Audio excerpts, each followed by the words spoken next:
Bao has been at my shop for 3 months. Never talked in his sleep once. Until that night of the full moon. His pillow just split open on its own. It wasn't buckwheat husks inside. It was a woman's long hair. Joe the big head took a look. His face was greener than his tacky Hawaiian shirt. Old third, this kid ain't one we found. On the full moon night, we dumped that coffin into the gully. 17 dull thuds. And then the 18th came from behind me. I turned around. A woman in a red dress stood in the moonlight. Long hair. Face pale as paper. She wasn't looking at me. She was staring at where Bao was sitting on the cart. She waved at me. Then walked inside the house. I thought my eyes were playing tricks. But that night I had a dream. She stood at the edge of the gully, holding a baby in her arms. Just staring at me. I woke up and the pillow was soaked. Zhang old third haven't cried in over 40 years. The day after we got back from the gully. Bao started acting off. Not the kind of off like being sick. But that kind you can't put your finger on. First weird thing. In the morning, he brought me my enamel mug. His hands weren't shaking. Bao's been at the shop 3 months. His hands never stopped shaking when holding water. Joe the big head used to yell at him. Holding a mug like you're going to the electric chair. Today they didn't shake. He placed it steady in front of me. Bro, have some tea. His voice was off too. Not that timid shaky tone. It was flat. Like he was saying something that had nothing to do with him. Thanks. I took it. Took a look. He had a smile on his face. Just like usual. But I noticed something. The hand holding the tea had all 5 fingers together. Fingertips pointing up. Like a pose someone practiced. Bao a kid who grew up on the streets. Nobody ever taught him to hold it like that. I thought to myself, this kid grew up. Didn't think about it. Drank the tea. Second weird thing. In the afternoon Big Head Joe was making paper dolls in the shop. Making a girl doll. For the old lady Lee in town to burn. Big Head Joe said, Bao, hand me bamboo skewers. Bao stood next to him. Didn't move. He said it again. Hand me bamboo skewers. Bao bent over and pulled one from the basket. Passed it over. Big Head Joe took it and looked. He wanted a short one. Bao handed him a long one. Didn't say a word. Switched to a short one and kept working. A few minutes passed. Then he said, hand me red paper. Bao handed him white paper. Big Head Joe's bamboo skewer paused. He wanted red paper. The paper doll wears red clothes. White paper is for funeral stuff. Girl dolls can't use it. Third time, he said, hand me a brush. Bao didn't hand him a brush. Handed him a pair of scissors. Big Head Joe took the scissors. Put them on the table. Got up himself to grab the brush. As he passed by Bao he stopped. Looked at his face. Bao was smiling. That smile wasn't his usual one. Usually his mouth corners go up. Eyes squint into slits, a goofy grin. Today this smile. Mouth corners didn't move. Only the eyes were smiling. My heart skipped a beat. This kid ain't right. Big Head Joe didn't say anything. Grabbed the brush and kept working. I sat behind, watching. Saw him make a looped head. Third weird thing. Dinner time. 3 people sat at the table. Big Head Joe cooked a pot of sauerkraut and glass noodles. I served 3 bowls. Bao picked up his bowl. Held his chopsticks backwards. Thick end down. Thin end up. Fathead Joe turned his chopsticks around. Without saying a word. Baozi stared at his own hands. For a few seconds. Before he started shoveling rice. While eating, he didn't chew the pickled cabbage. The pickled cabbage was cut into strips. Mixed in with the vermicelli. He picked out each strip one by one. And placed them on the edge of the bowl. Only eating the vermicelli. Fathead Joe's chopsticks paused for a moment. Baozi didn't eat pickled cabbage anymore. He used to eat it. 3 months into the shop. Pickled cabbage stew with vermicelli was his favorite. He used to gobble it up every time. I glanced at Fathead Joe. His Adam's apple moved. He swallowed. He started to feel something was off. The fourth weird thing. Baozi's footsteps were silent. He usually wore a pair of old cloth shoes. The soles were almost worn out. Shuffling everywhere he went. Fathead Joe had yelled at him about it a few times. Saying your noise sounds like carrying a coffin. Can you lighten up? Baozi always just chuckled. Saying master, I'll pay attention next time. But he never changed. Today he did. He came out of the kitchen carrying dishes. Walked right past me. And I didn't hear a thing. He put the dishes on the table. Only then did I see him standing there. Not like he was trying to be quiet. It was like he had no sound to begin with. I looked down at his feet. Shoe soles on the concrete floor. But no noise. Like stepping on cotton. Like stepping on water. I freaking knew something was up. The fifth weird thing. At night. That night I couldn't sleep soundly. Not insomnia. It was that kind of waking up on your own after a bit. Not knowing what woke you up. Checked my phone. 12:30. turned over and fell asleep again. Woke up again at 1:20. Woke up again at 2:10. Every time I wake up I hear something downstairs. Not talking. Not footsteps. It's like a buzzing sound. Like someone chanting. Chanting really softly. No vibration in the vocal cords, just air pushing out of the throat. That time at 2:10 a.m. I threw on my jacket and went downstairs. The lights were off downstairs. Moonlight was coming through the window, shining on the hallway. The door at the end of the hall was closed. A little light was coming from under the door. Bowsy never turns off his light when he sleeps. He said he's afraid of the dark. I walked over. Stood by the door listening. No sound from inside. No buzzing. No sleep talk. Not even breathing. Knocked on the door. Bowsy didn't answer. Pushed the door open. Bowsy was lying in bed. The blanket pulled up to his chest. Eyes closed. Looked like he was sleeping. But I took one look and knew something was off. He doesn't sleep still. Every time he kicks off the blanket. Sometimes he rolls off the bed onto the floor. Tonight he was lying perfectly straight. Hands at his sides. Fingers together, palms facing down. The blanket was tucked in tight at all four corners. Like the sheets in a coffin. Stood by the door for about 10 seconds. He didn't move. Still couldn't hear any breathing. Stepped back out. Pulled the door shut. As I turned around, my peripheral vision caught something at the end of the hall. By the window at the stairwell, there was a figure standing. Really short. About as tall as the windowsill. My scalp prickled. Shined my flashlight over. No one there. There was a thing sitting on the windowsill. Walked over to check it out. It was a paper folded doll. About palm size. White. No face drawn on it. The paper doll's chest had a red circle drawn on it. The circle had 2 words written inside. My name. Old Jong number 3. Next morning, I grabbed the paper figure and showed it to Fathead Joe.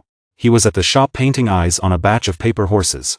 When he saw the paper figure, the brush in his hand went clattering to the floor. Who folded this?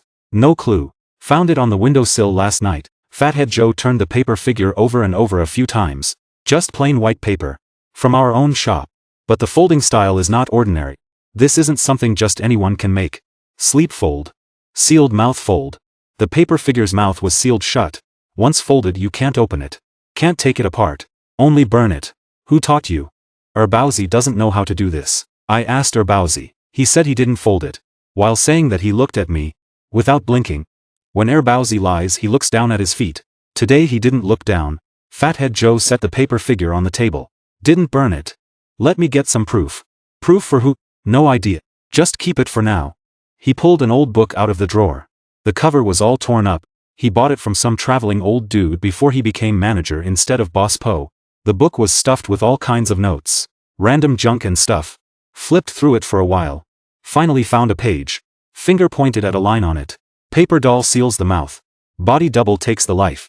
Whoever holds the paper doll, whoever goes in your place. What does that mean? It means something wants to replace you. The paper doll belongs to the Wu family. Once you take it you're stuck. I didn't take it. I put it on the table. You picked it up. The second you lifted it off the windowsill it counts as taking it. Stared at that paper doll. Blank face. No features drawn on. But I felt like it was looking at me. Not the doll itself. But the eyes that folded the doll staring through the paper. Big Head Joe wrapped the paper doll in red cloth. Stuffed it all the way into the back of the drawer. Let's ignore that for now. Keep an eye on Bowsy. That day I didn't go anywhere.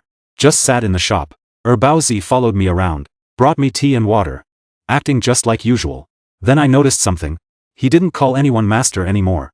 Before he always called Big Head Joe master. And called me bro.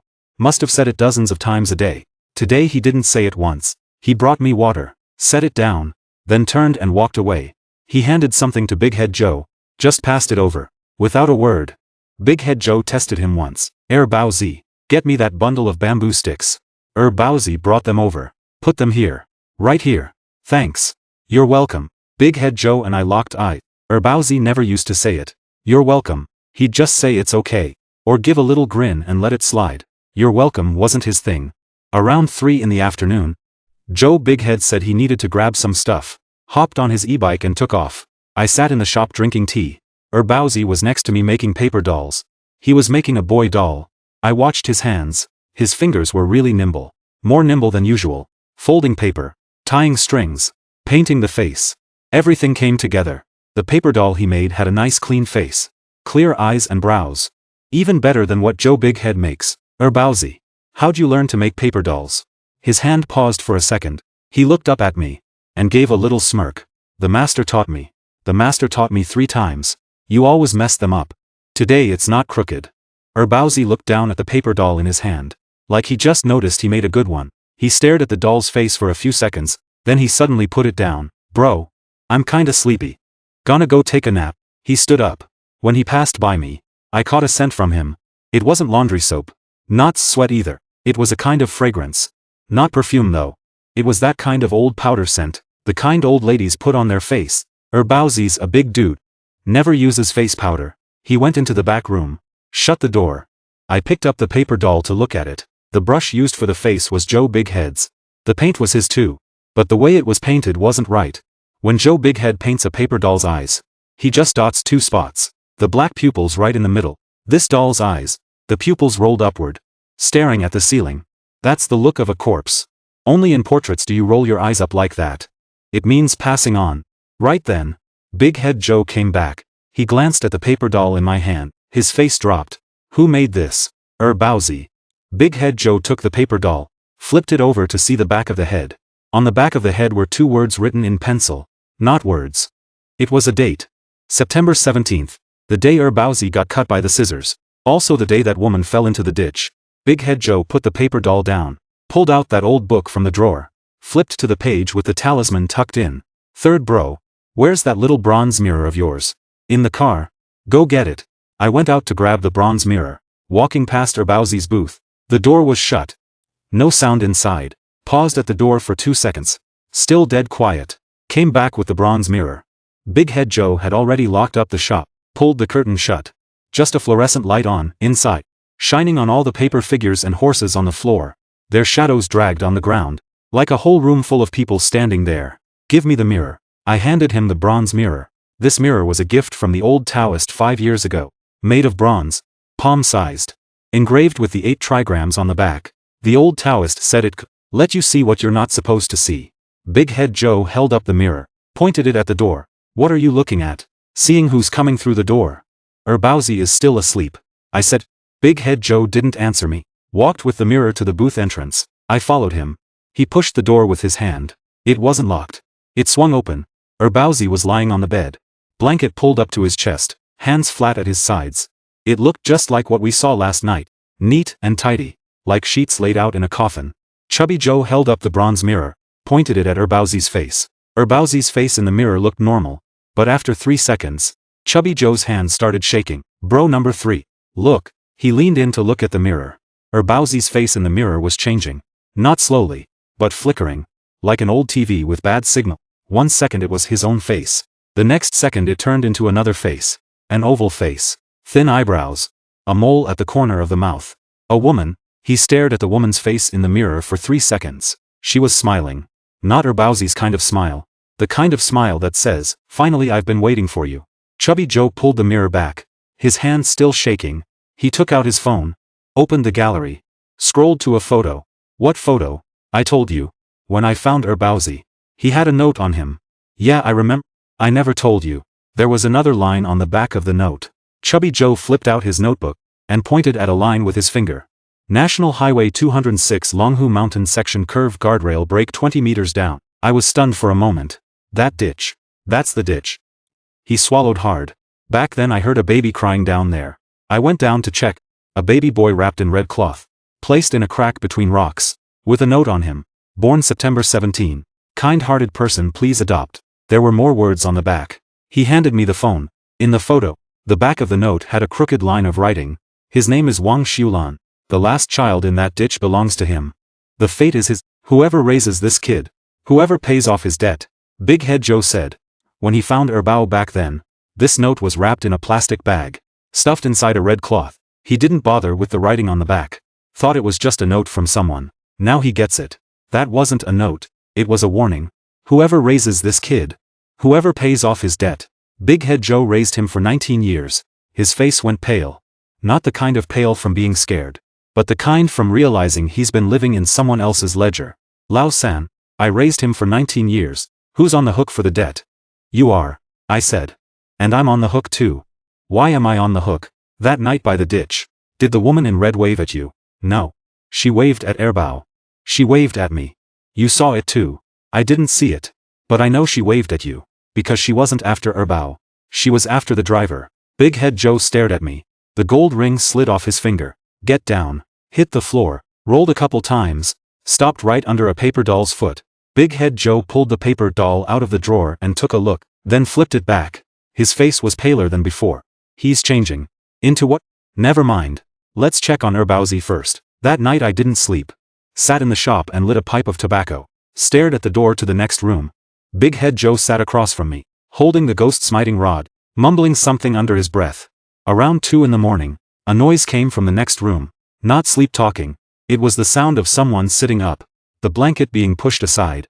Feet hitting the floor. The door opened. Erbauzi walked out. He was wearing a white thermal shirt. Barefoot. Hair all messy. But his eyes were off. Not the dazed look of someone just waking up. It was a fully awake look. But not awake in this world. He stopped in the middle of the shop. Big Head Joe raised the ghost-smiting rod. His hand shook so hard the copper nails on the rod rattled. Erbauzi's mouth opened. The voice wasn't his. Zhang Lao-san. I had the pipe in my mouth.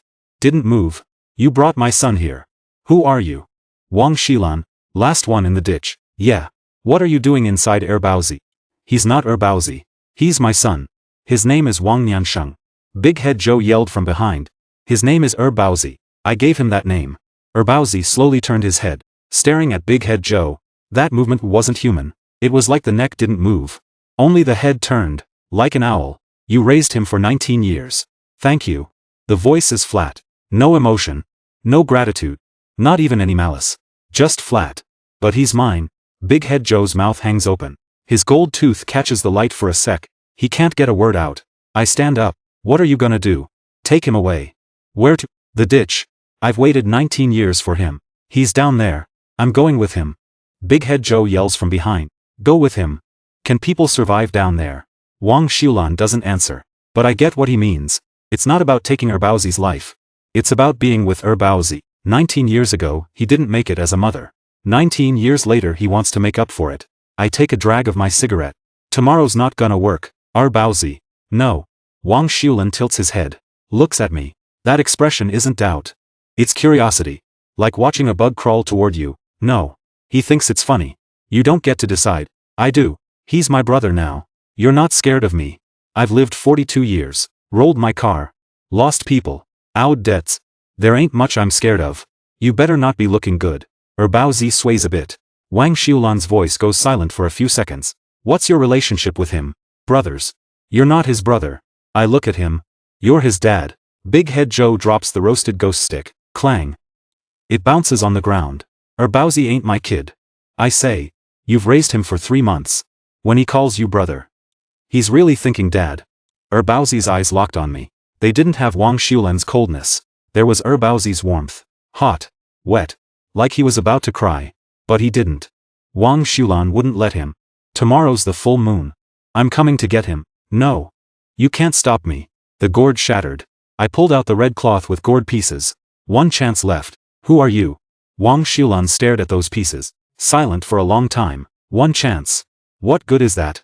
It'll cover your life. You were looking for a substitute, right? For you, not for him. For you, me. Zhou Dato yelled from behind. Number 3, don't be stupid. I took the pipe out of my mouth, looking into Erbauzi's eyes. No. It was Wang Shiulan's eyes. You fell into the ditch 19 years ago. It wasn't your time to die. Someone owed you. But your son didn't owe you. He's lived 19 years. He's his own person. You can't take him. Then what about my debt? Your debt. I'll pay it for you. Erbauzi's body shuddered hard. Tears started streaming from his eyes. Not Wang Shiulan crying. It was Erbauzi himself. Mouth opened. Erbauzi's own voice squeezed out. Bro. It hurts. Then his body went limp. Toppling forward. I caught him. Hot. Forehead hot enough to fry an egg. Zhou Dato rushed over. Slapping a wet towel on Erbauzi's forehead. His voice kept switching. 1 minute Erbauzi's pain. Next minute Wang Shiulan's son. They were blending together. Like two people fighting over a mic. This went on for like 5 minutes. Then it got quiet. Erbauzi had his eyes shut. Breathing steady. Like he was asleep. Joe the big head carried him back to bed. Tucked him in. His hands were still shaking when he came out. Lao-san. What are we gonna do tomorrow? I picked up the ghost stick from the ground. Put it on the table. We'll deal with it tomorrow. The next day. Erbauzi woke up. He didn't remember anything. Didn't remember Menghua. Didn't remember Wang Xulan. Didn't remember what happened last night. Zhou Danao brought him a bowl of noodles. He ate 2 bowls. Bro. What work are we doing today? Picking up the paper figures. Delivering with your master. Got it. He turned around and headed to the backyard. Sunlight fell on him. His shadow dragged on the concrete floor. Half as faint. Zhou Danao leaned in. Whispered. Old 3. Are you still going to deliver today? I'll go. He's not coming to me. I'll handle it when he does. I dug into my pocket. That paper figure was still there. When I flipped through the notebook, it fell out from between the pages. A folded piece of white paper. With my name written on its chest. I never threw it away. Never burned it either.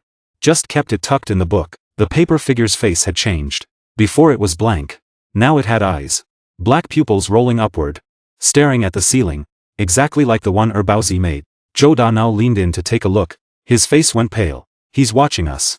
He's been watching since that night. I gripped the paper figure in my palm, then let him watch.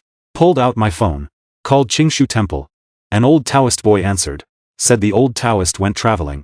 Left a letter for me. The letter was delivered in the afternoon. The envelope said Zhang Laosan, relative. Opened it to a yellow paper. Written on it was Zhang family master. That red printed woman. The last breath in the Milk Valley. There's a baby in the belly. 1 life 2 souls. The kid you picked up, is that baby? Not born 19 years ago. Should go back 19 years later. The gourd can block for a while. But not forever. Whether to swap is your call. There's a tiny line on the back of the letter. Gourd may shatter. But karma hasn't vanished. When the moon is full, everything will be clear. I flipped the calendar. Today's the 14th. Tomorrow's the full moon. Fatty Joe took a look. His face turned green again. Tomorrow's already here. Where do we find a way out? I was chewing on my pipe. Said nothing. There's still a handwritten book from that old priest in the storage box. I never opened it. I opened it. Inside there's a slip of paper. Not the old priest's handwriting. Someone else wrote it. The handwriting is all crooked. Like it was written with the left hand. In the ghost market, northwest of here. Find an old man who sells shadows. He can fix your life. Fatty Joe leaned in and saw it. His gold tooth chattering. That ghost marketplace actually exists. No idea. I put away the note. Stuck the tobacco pipe behind my ear. But tomorrow's the full moon. Before he comes. I gotta find a way. Fatty Joe said. 1 day's not enough. I floored the gas. The engine roared. I've been driving for 15 years. Snapped 2 throttle cables before. 1 day's enough for me to snap a 3rd. Little Packrat peeked out from the backyard. Bro. Where are we going? I glanced at him. His shadow was half as faint. But he was still the same guy. Get in. I said. The funeral parlor was getting smaller in the rearview mirror. Fatty Joe was chewing betel nuts in the passenger seat. Erbao was holding the roasted ghost stick in the back seat. It was getting dark. Highway 206 stretched out ahead. Cornfields on both sides as far as the eye could see. Lao San. You sure you wanna go? I bit down on my pipe. Didn't look back. Some debts you pay sooner or later. Tomorrow's a full moon. He's coming again. I didn't want him to see Erbao's shadow was still faint. But what if that old shadow seller guy is gone? Then go find him. Keep looking until he exists again. Big Head Joe stayed quiet. Erbao asked softly in the back. Bro. Am I causing you trouble? No. I said you're my brother. The car turned into the night. Headlights lit up the road ahead. The coffin shop's lights went out in the rearview mirror. The moon came out from behind the clouds. Moonlight fell on Erbao in the back seat. His shadow stretched across the seat. So faint you could barely see it. I gripped the wheel tighter. After 20 years on the road, I figured out a second lesson. Some roads ain't for cruising. They're for racing. If you make it, you save someone. If you don't, you pay your dues. The ghost market in northwest Gobi. The old man selling shadows. One day I've stomped my 3rd one already. Last time I stomped one was 5 years ago. When I flipped the truck at the foot of Changbai Mountain,